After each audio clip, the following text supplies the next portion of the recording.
Hello and welcome to Mindful Conversations with Dr. Dawood Vaid, and that's me. And here I have 10 frequently asked questions about Indian online schooling.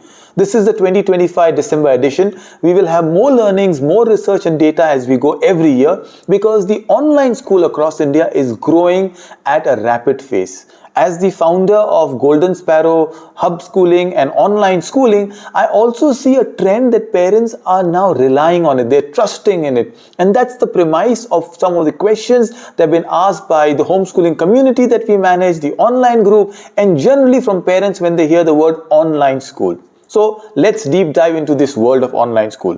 Number one question, the most valid question is online schooling actually recognized in India? Will my child face any issues later?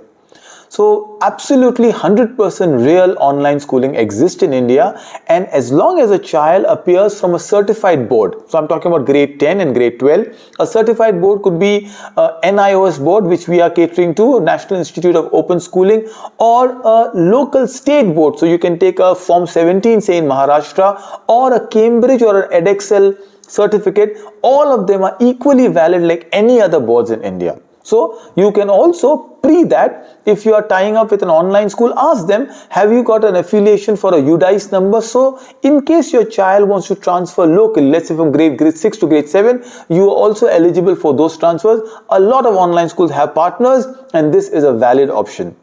You see, in Golden Sparrow, we ensure that the parents who are traveling, parents who are into sports, they also have alternate pathways, which is why we chose NIOS. It's the largest open schooling board in the world, and it gives you the freedom not only to choose the subject, but also where you write your exams in. So yes, answer in short is absolutely legal, valid examination board in India. My second question here that I get is, my child struggles with discipline at home. How do you ensure they stay engaged online? I say you're not alone. Discipline is such a two-edged word. Do you know school-going children, as in traditional school-going children, also have discipline issues? So discipline by itself cannot be the yardstick of saying that will it be online or offline. This itself requires a child to know the behaviors, and sometimes we don't spell out what the rules of the engagement are. However, I understand specifically you're talking about engagement with online classes. So I've seen very interactive and engaging classes. At Golden Sparrow, for example, we have activities, breakout rooms, quizzes, and teachers check-in, which we call observation.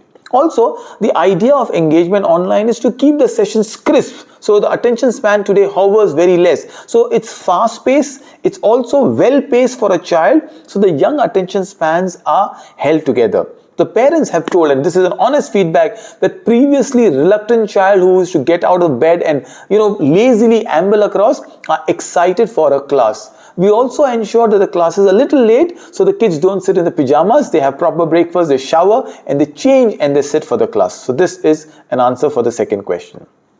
Third question, how much screen time is too much? Do online classes harm eyesight? Well, I'm wearing glasses, but I did not attend online classes. I've been traditional glasses. So just because you wear glasses does not mean that online classes have harmed you. Healthy screen habits is what we preach and what we do. So sessions are short, there are breaks in between, there are only audio sessions, and then it's the posture and the right eye routine.